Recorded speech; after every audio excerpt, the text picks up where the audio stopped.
On the 23rd of March, 1942, Adolf Hitler signed Führer Directive No. 40 and ordered the construction of the largest fortification system in modern history. It would stretch more than 2,000 miles, from the northern tip of Norway to the Spanish border, 15,000 concrete bunkers, over 800 gun batteries, 17 million cubic meters of concrete and 1.2 million tons of steel, enough to build more than 20,000 Tiger tanks.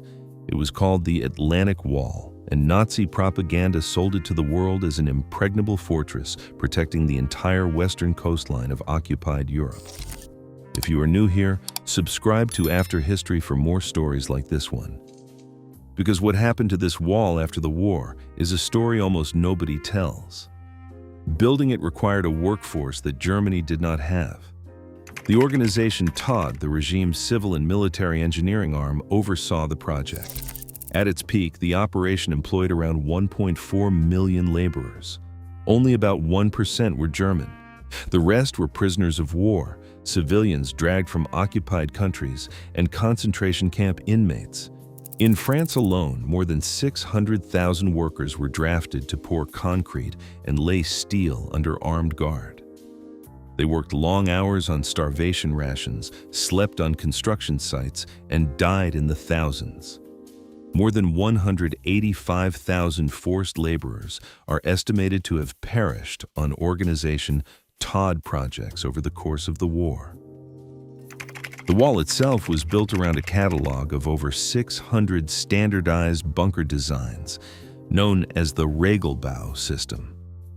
Each had a specific purpose: gun casemates, ammunition depots, troop shelters, command posts, radar stations, medical bunkers, communication centers, and searchlight emplacements. Walls and ceilings could be 2 to 3.5 meters thick, reinforced with steel rebar and fitted with armored doors, ventilation systems, and emergency exits. The heaviest batteries housed enormous naval guns capable of firing across the English Channel. Millions of landmines were buried in the sand. Beaches were studded with steel obstacles, designed to rip open landing craft at high tide. Hitler wanted the entire system finished by the 1st of May, 1943. It was nowhere close. By that deadline, only about 6,000 bunkers had been completed. The rest were still under construction or had barely been started. When Field Marshal Erwin Rommel arrived in late 1943 to inspect the defenses, he was appalled. He immediately ordered hundreds of additional pillboxes, millions more mines, and forests of wooden stakes driven into open fields to shred Allied gliders. Rommel believed the invasion had to be stopped on the beach itself, because once the Allies were ashore, the war in the West was lost. He was right. On the 6th of June, 1944, the Atlantic Wall faced its only real test. At Utah Beach, the Americans broke through in less than an hour. At Omaha, the bloodiest of the 5 landing zones, the defenses held longer. But by the end of the day, 175,000 Allied troops were in Normandy. The most expensive defensive construction project of the 20th century had been breached in a single day. By nightfall, the Atlantic Wall was already a relic. And then the war ended, and nobody wanted to look at it. For the people who had lived under German occupation, these bunkers were not architectural curiosities. They were symbols of oppression, built on their land, with their forced labor, to serve a regime that had stripped them of their freedom. In the immediate aftermath of liberation, the instinct across Western Europe was to forget. Communities turned their backs on the concrete. Some governments ordered demolitions. In Lacanau on the French Atlantic coast, the town destroyed 7 bunkers in 2002, determined to rid its beaches of what it called sinister remnants. Across France, bunkers were dynamited, buried, or simply abandoned to the elements. Belgium, the Netherlands, and Norway faced similar decisions. The problem was that the bunkers had been built to survive direct hits from battleship guns and 1,000-pound bomb sims. Blowing them up was extraordinarily expensive, and in many cases it barely worked. Demolition crews discovered that it was often cheaper to simply walk away. But first, there was a more immediate problem. The millions of landmines that Rommel had buried along the coastline did not disappear when the guns fell silent. Someone had to dig them up, and the Allies decided that someone would be German prisoners of war. In Denmark, where the Germans had planted roughly 1.4 million mines along the western coast, more than 2,000 prisoners were forced to clear them by hand, beginning just days after the surrender. Many were teenagers, conscripts from the Volkssturm who had never handled a mine in their lives. Within 5 months, they cleared over 1.3 million mines. 149 of them were killed, 165 were severely wounded. To sidestep the Geneva Convention, which explicitly prohibited using prisoners of war for dangerous labor, the British and Danish authorities reclassified the Germans as surrendered enemy personnel rather than prisoners of war. In Norway, more than 5,000 German prisoners were put to the same task. By August 1945, 275 had been killed and nearly 400 wounded. In France, tens of thousands of German prisoners cleared minefields for over 2 years. An estimated 1,800 of them died. The Geneva Convention was updated in 1949 to specifically name mine clearance as dangerous labor that could never be imposed on prisoners. It was too late for the men who had already been forced through the sand. With the mines cleared, the bunkers remained, and each country dealt with them differently. In Denmark, which had hosted roughly 2,000 Atlantic Wall bunkers along its coastline, the government chose a path that no other nation followed. It officially designated the fortifications as protected historical buildings. They could not be torn down. They could not be buried. The massive gun batteries at Hanstholm, which had once controlled the entrance to the Baltic Sea with 4 enormous 38-centimeter cannons, were scrapped of their metal in the early 1950s. But the concrete structures survived and were eventually opened as a museum. The Tirpitz battery at Blevand was transformed into a modern museum designed by the Danish architecture firm BIG.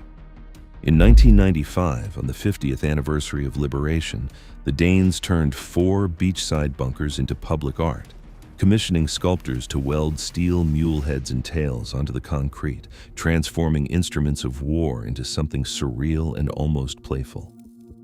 France took the opposite approach for decades. After the war, most bunkers along the French coast were simply ignored. Those on beaches were left to the tides. Those inland were swallowed by vegetation or absorbed into farmland. Farmers cursed them when they had to plow around structures that were too heavy to move and too expensive to demolish. Some families built homes around them, incorporating bunker walls into their houses rather than fighting the concrete. Along the Normandy coast, certain key sites were eventually preserved as war memorials. The Battery Todt near Boulogne became a museum.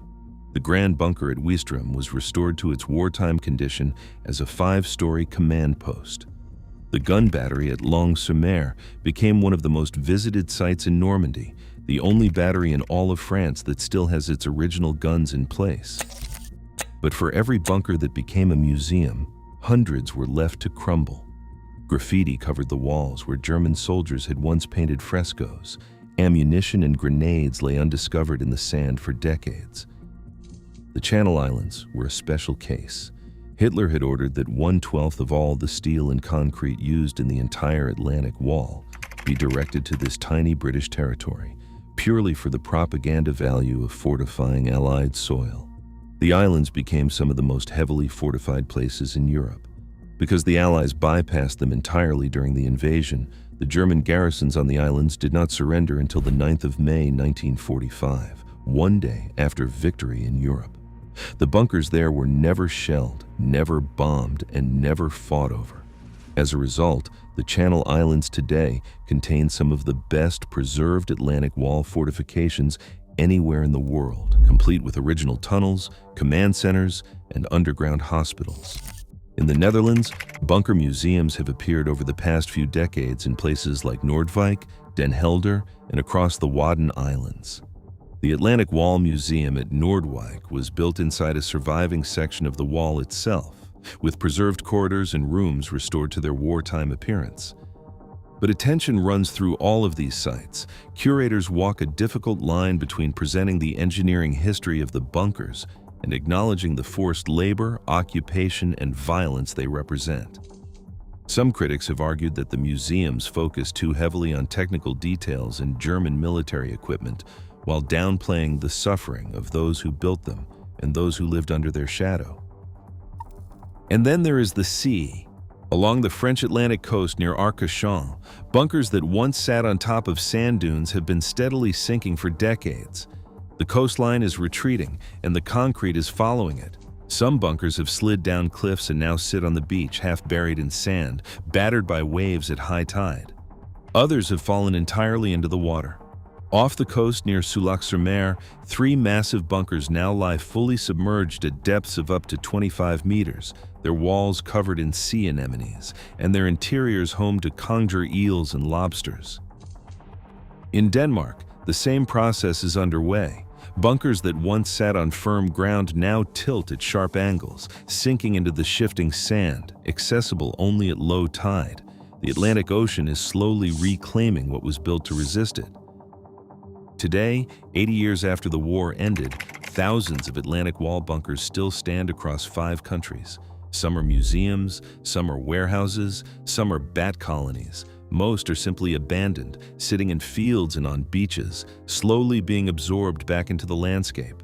They are too massive to remove and too historically charged to ignore entirely.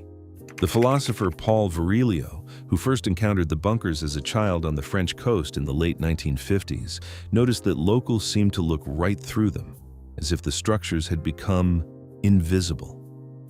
He believed they were being deliberately denied meaning, because acknowledging what they were would mean confronting what had happened. But he also believed that with enough time, those wartime memories would fade, and the bunkers would take on new meanings for generations that had never lived through the occupation. That process is already underway. In Belgium, the Riverside Open Air Museum near Ostend preserves over 60 bunkers and won a European Heritage Award in 2022.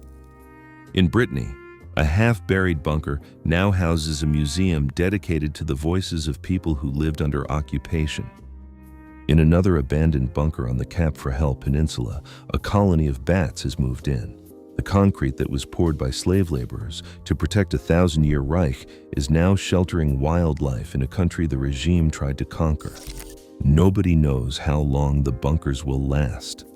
The concrete was engineered to withstand direct hits from the largest weapons of the Second World War, and in many cases it has held up remarkably well. But the sea does not stop. The sand keeps shifting, the graffiti keeps spreading, and the generation that remembers what these structures actually meant is almost gone. If you found this video insightful, like it, subscribe, and hit the bell for more After History.